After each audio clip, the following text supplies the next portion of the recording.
So we're back. All right. So now we're gonna go over Luka and the Mavs. The other, I guess, the more I guess surprising recent news. A lot of things are happening for Dallas. I know their GM Donnie Nelson I believe he stepped down was the official statements, um, or they parted ways. I think was the official statement. But I know Rick Carlisle definitely stepped down. He wrote that note. And Adrian Wojnarowski tweeted it. Listing why he was stepping down, family reasons, things like that. Then obviously, this is all after, Porzingis, right after they lost. Porzingis said that he wanted out. He wants a bigger role. He's things like that. And then there's also, the report that Luka was unhappy and like might not sign a max, even though that Mavs were going to offer him the max. So a lot has happened very quickly for the Mavericks, whether it's real or not real. Some of that tension has to be real. So, as you know, as probably the most objective Luka watcher, I want to know from your perspective what do you make of this, and what do you think happens going forward with Luka and the Dallas Mavericks?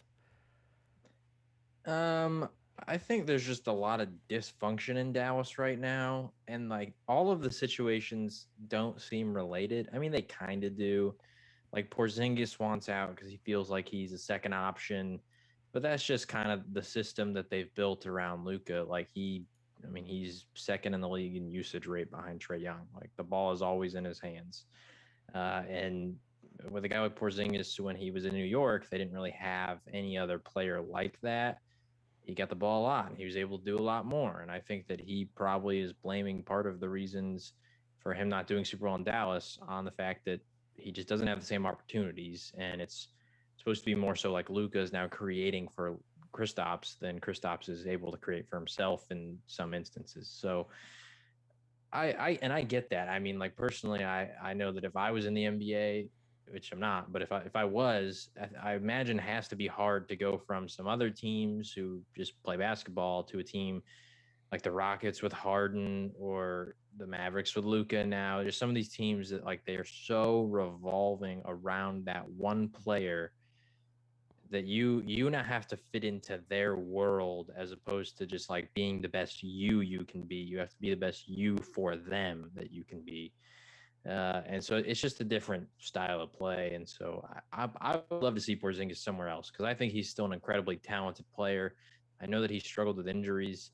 Um, but yeah, I would love to see him somewhere else because I still think that he has a lot that he could give to a team that maybe just plays a more team oriented basketball. I know that your Spurs, you would love to see him there. And I think that'd be a really good fit. So we'll see what happens with him. It's kind of awkward timing that right when he sort of makes these demands, the coach is stepping away, the GM stepping away, all these different things. Um, with the GM situation, that one felt weird because Donnie Nelson has been their GM for a long time, and he's the one who like drafted Luka and made a lot of these moves. And apparently, he's stepping away because there was some sort of shadow GM situation, like somebody else in the organization was given a lot of power from Mark Cuban and was influencing decisions and things that he didn't agree with, and all of a sudden it's who's the GM. And so he was like, I'm out of here, I'm done with that. So that just seems like dysfunction once again within the Mavericks organization and Mark Cuban. And the Rick Carlisle stuff, I have to imagine that some of that is also related to the upper management dysfunction, but I think there's also a level of it that maybe he just doesn't he's not on board with what's happening with the players and on the court and some of the stuff that's going on. I mean, this is a thing about Luka Doncic and Rick Carlisle and how some tension was brought between the two, and I want to read it real quick. It's from Waj and a guy named Tim McMahon, both reporters. I don't know if they both work for ESPN. I know Waj does, but he said tension between Carlisle and 22-year-old superstar Luka Doncic had increasingly become concerning within the Mavericks organization, leading up to Thursday's development, which was Rick Carlisle stepping down. Doncic showed up Carlisle several times this season, such as making animated gestures on the court when he disagreed with the decision, or yelling at Carlisle in front of assistant coaches and teammates. that just seems like there was some disrespect going on towards Rick Carlisle, and I have to imagine in that sort of organization where Mark Cuban has literally said, if it was between my wife and Luka Doncic, I'm taking Luka. We're going to file for divorce. That if Rick Carlisle had any sort of disagreements with Luka, Luka was winning those battles. And I think, I mean, Rick, he's won a championship. He's not a young coach anymore. I think he just didn't want to deal with the dysfunction with management and the Luka stuff that was happening and just all that. So he stepped down.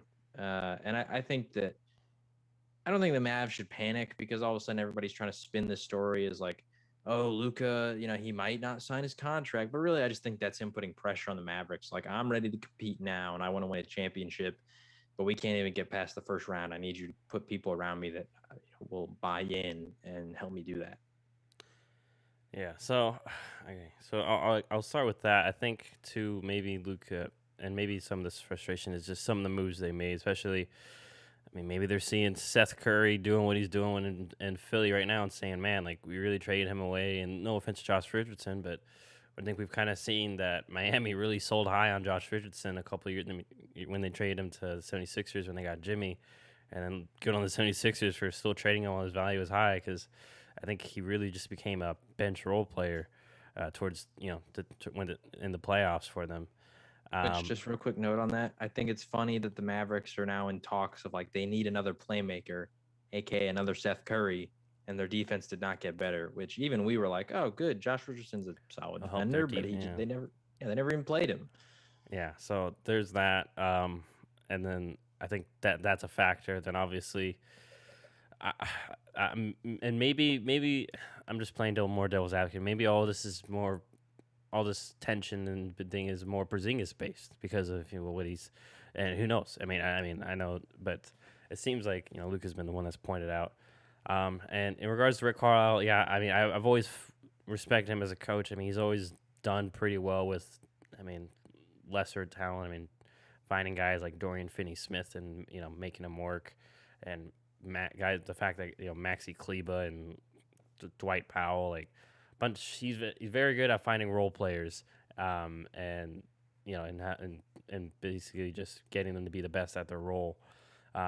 So it's so I was surprised that he stepped down so quickly. But like you mentioned, maybe he's just tired of dealing with all that if the reports are true. But maybe he's just maybe he's just looking for a change of scenery. I mean, he's been there for a long time, haven't won anything, and yeah. So I'm interested to see if he pops up in the in other teams try to reach out to him. Maybe a Portland, a team that we've mentioned has missed on finding good role players at at a bargain value. We'll see if Rick does pursue coaching, because if he does, even if he interviews, I think that really means that he really wanted out of Dallas, like you said. Right. So I think that would be confirmation in my eyes. In regards to the Donnie Nelson thing, I think once again, yeah, and maybe Donnie Nelson leaving is related to like I mentioned, the questionable moves. Maybe he didn't want to trade Seth Curry. I mean, things like that. Now he's saying, like, putting his hands up, like, see, I told y'all. I think he look at him ball out over there, and then maybe he wanted to trade Porzingis because remember there was reports that they were going to trade Porzingis, I think, around the trade deadline, and maybe they had a deal, maybe he had one set up, and maybe the shadow GM stepped in and said, no, we're going to make the playoffs, let's keep Kristaps, and then they didn't get out of the first round, and now Kristaps wants out regardless, and then maybe his values dropped, maybe. So, yeah, I don't think the Mavs will fall apart as long as Luka's there, and I imagine these moves would be being made to, I guess, I don't want to say for Luka, but as like, hey, Luka, we're making changes, we're doing things, like, what do you want? We'll build around you. Kind of, he's getting the superstar LeBron-ish treatment right now. I think that's what I interpret it as. So I'm interested to see. I think the first domino is they have to figure out what they're gonna do with Kristaps. And once again, I would love him in San Antonio, but I mean, I would have said Boston before this trade, but obviously Boston's kind of, I think they've, I don't think they could even afford his contract. But I mean, maybe I'm not sure. I mean, after the offseason, but maybe depending how the season goes, the Clippers. I mean, they could use a Kristaps, the big man. Imagine if they grabbed him. along with Paul George at number 2, and then we just saw the Jazz lose. We saw once again Rudy Gobert be kind of. I know he had a good series otherwise, but being effective in a critical game. Maybe they send him over to Dallas and they bring in Kristaps and they just they love 3-point shooting. I think they were the best 3-point shooting team in the regular season. Just add Kristaps, another shooter. I'm not saying he obviously won't be the same defender as Rudy Gobert, but I'm sure with the coaching of Quinn Snyder, and I'm sure that they would be willing to give up some first round picks. It won't be high, but at least it's another first round pick or two to use as assets to maybe trade for a role player at a deadline or something of that sort. So, and I think the Mavs will have a lot more money too, since I think Kristaps is basically almost on a max deal. So maybe they save their money, and like you mentioned, for the 2022 offseason, okay, we get Luka to sign his extension, so we know what to plan going forward, and maybe we sign a max player too, and we make our push there. So, it's very interesting to see what happens with the Mavs going forward. I think I'm very curious to see who they get as head coach. I haven't seen any reports with who they're rumored at looking at. So, granted, they had to figure out their GM first, from top to bottom. So, but yeah, a lot of drama maybe already. They bring back Jason Kidd, former player.